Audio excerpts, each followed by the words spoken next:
नमस्कार जी। 2 लाख रुपए से लेके 2.5 लाख रुपए के आसपास मिनिमम सैलरी रहती है यूके के अंदर। जो भी कोई काम करता है 40 घंटे एक हफ्ते के अंदर, तो उसकी सैलरी इतनी रहती है। अगर हम इंडिया करेंसी से कंपेयर करते हैं तो, और हम पाउंड से कंपेयर करते हैं तो 1800 पाउंड से लेके 2800 पाउंड के बीच की सैलरी रहती है, जो अप एंड डाउन रहता है आप किस सेक्टर में जॉब कर रहे हो। लेकिन यहाँ पर एक चीज़ आपको मैं बताना चाहूँगा, यहाँ पे डिपेंड करता है कि आप कौन सी जॉब कर रहे हो, आप किस सिटी में जॉब कर रहे हो। आप लंदन सिटी में जॉब कर रहे हो, आप कौन सी सिटी पे जॉब कर रहे हो, ये बहुत डिपेंड करता है। आप कौन सी कंपनी में जॉब करते हो और आपका एक्सपीरियंस क्या है, ये चीज़ें बहुत डिपेंड करती है कि आप कहाँ पर जॉब कर रहे हो। और इस वीडियो के अंदर मैं आपको पूरा बताने वाला हूँ कि पर आवर के हिसाब से मंथली मिनिमम सैलरी डिडक्शन के बाद आफ्टर टैक्स क्या हमें बचता है। जो यहाँ पर जॉब कर रहा है, जो न्यू आया है या जो आना चाहता है, ये उनके लिए वीडियो है। और पूरी देखना वीडियो और सब्सक्राइब करना मत भूलना। एक एक पॉइंट क्लियर करके बताऊंगा। जैसे कि सबसे पहला, यूके के अंदर एवरेज सैलरी क्या है। यूके के अंदर एवरेज सैलरी मैंने आपको बताया 1800 पाउंड से लेके 2800 पाउंड मिनिमम ये एवरेज सैलरी रहती है मंथली। तो इसमें 2 लाख रुपए से लेके 2.5 लाख रुपए 3 लाख रुपए तक पहुंच जाती है जो ज़्यादा काम करता है, ठीक है। लेकिन 40 घंटे मिनिमम काम करना होता है और उससे ज़्यादा कंपनी आपसे करा नहीं सकती, वो आपकी मर्ज़ी है अगर आप करना चाहते हो तो। और बेसिकली यहाँ पर जो जॉब आपको मिलती है वो सेकंड चैप्टर आ जाता है उसका। मैं आपको बताना चाहूँगा सेकंड चैप्टर में क्या है। डिफरेंट जॉब्स और डिफरेंट सैलरी मिलती है उसके अंदर। जैसे कि ट्रक ड्राइवर है, यहाँ पे 35,000 से लेके 55,000 के आसपास तक की यहाँ सैलरी मिलती है। और जो नॉर्मल ड्राइवर है उसे 40,000 रुपये तक की सैलरी मिल जाती है, 35 से 40,000 45,000 के आसपास। पाउंड का बता रहा हूँ और उसको कैलकुलेट कर लेना आप इंडिया करेंसी के हिसाब से कितनी बनती है। हेल्थ केयर में सेम है, 35,000 से लेके 40,000। अगर उसमें नर्स है तो उसको 35,000 मिलेगी, और उसमें सीनियर नर्स है तो उसकी 40 से 45,000 रुपये सैलरी रहती है। 2 सेक्टर हो गए।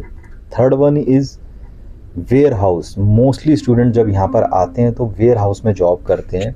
कोई रेस्टोरेंट में जॉब करता है तो उसकी सैलरी 12 पाउंड से लेके 13 पाउंड 14 15 मैक्सिमम ऐसे रहती है। और the last but not least, एक जॉब मैं आपको बताना चाहता हूँ स्पोर्ट्स फैकल्टी में। अगर आप जॉब करना चाहते हैं स्पोर्ट्स फैकल्टी में तो यहाँ पर अच्छा पे मिलता है। उसके लिए मैं पूरी डिटेलिंग वीडियो बनाऊँगा। वो 14 पाउंड से लेके 15 पाउंड से लेके एन्जॉयबल जॉब होती है, फ्रेंडली नेचर होती है जॉब, और बहुत अच्छा वो पे करती है। और उसके अंदर एक स्विमिंग टीचर की भी जॉब आती है जो आपको पार्ट टाइम जॉब के लिए बहुत फ़ायदा करती है जो स्टूडेंट होते हैं। उसके ऊपर मैं डिटेलिंग वीडियो बनाऊंगा। और उसका अमाउंट जो है पर आवर का 25 पाउंड से लेके 40 पाउंड के आसपास जाता है। तो बहुत बढ़िया जॉब है वो। जो ये सेकंड पॉइंट मैंने आपको बताया है, इसके बाद हम थर्ड पे आते हैं। जो थर्ड पॉइंट है, ये तो सैलरी होगी हमारी यार, कि हमने 2,000 पाउंड कमाया महीने का, 3,000 पाउंड कमाया, लेकिन लास्ट में ये टैक्स का डिडक्शन भी होता है। 20% टैक्स कटता है यहाँ पे। और आप उसका कैलकुलेशन कर लो, साल में 12 से 13,000 के बाद जो आप सैलरी कमा रहे हो तो उसका आप डिडक्शन कर दो कि कितना अमाउंट बचेगा। जैसे आपकी 30,000 रुपये सैलरी, तो 12,000 रुपये उसमें से लेस करोगे तो आपको 18,000 रुपये बचा, तो 18,000 के ऊपर आपको टैक्स लगेगा। ये जो टैक्स कटने के बाद जो सैलरी आपकी बचती है उसके बाद आपको ये देखना पड़ेगा कितना खर्चा बच रहा है।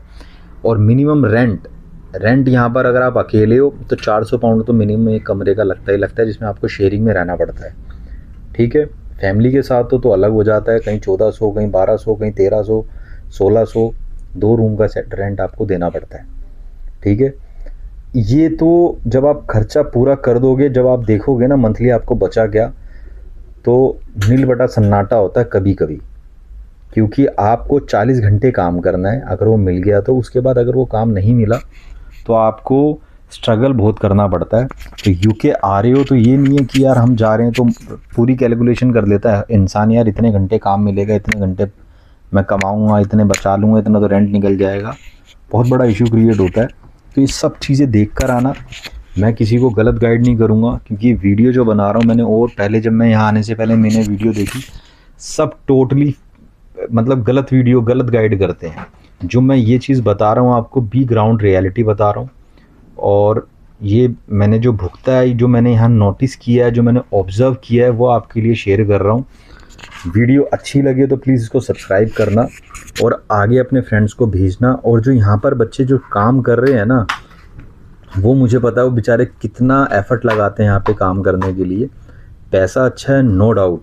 अगर अकेला व्यक्ति आता है तो दिन रात काम करता है तो पैसा अच्छा है, लेकिन टैक्स उतना ही है। अगर आपकी सैलरी 2000 पाउंड है मंथली, फिर आप उसके ऊपर ओवर टाइम करते हो, तो ये मान लो अगर आपने 3 दिन काम करा ओवर टाइम, तो 1.5 दिन का तो टैक्स चला जाएगा। आपने 1.5 दिन ही काम करा। मेरा पॉइंट समझ रहे हो कि आपकी 2000 सैलरी थी, फिर आपने 300 पाउंड का काम करा 3 दिन में, तो 150 पाउंड तो आपका टैक्स कट जाएगा, 150 रुपये ही आएगा। तो ये चीज़ का नोटिस रखना, मतलब ये दिमाग में रखना कि ओवर टाइम का सिस्टम भी ऐसा है यहाँ पे। और ज़रूरी नहीं है कि ओवर टाइम का एक्स्ट्रा पैसा मिलता है, ऐसा नहीं है। जो मिनिमम वेजेस है उसके हिसाब से आपको पे मिलता है, जो आपकी सैलरी होती है। अब मैं आपको एक सेविंग रियलिटी बताना चाहता हूँ। जब भी आप यहाँ जॉब कर रहे हो तो मंथली कुछ ना कुछ अपने हिसाब से बचा के चलो, ताकि जो आप लोन लेकर आए हो वो आपका ख़त्म होता रहे। दूसरी चीज़, last but not least, next video मैं किस पे बनाऊँ, इसके लिए आप मुझे कमेंट करके बताएं, और मैं आपको ऑप्शन दे देता हूँ पार्ट टाइम जॉब के ऊपर बनाऊँ, या फिर स्टूडेंट लाइफ कैसी है यहाँ पे उस पर बनाऊँ, या फिर यहाँ का पूरा एनवायरनमेंट कैसा है उस पर बनाऊँ, या फिर यहाँ की सेफ्टी मेज़र कैसा है उस पर बनाऊँ। सो प्लीज़ वीडियो को लाइक एंड सब्सक्राइब ज़रूर करना और कमेंट करके बताना कि कौन सी वीडियो बनाऊँ आपके लिए इन 4 पॉइंट में से। इसको अगर आपको लगता है कोई और अच्छी वीडियो का अगर आप सजेशन देना चाहते हो तो मैं उस पर वीडियो ज़रूर बनाऊँगा। Thank you so much.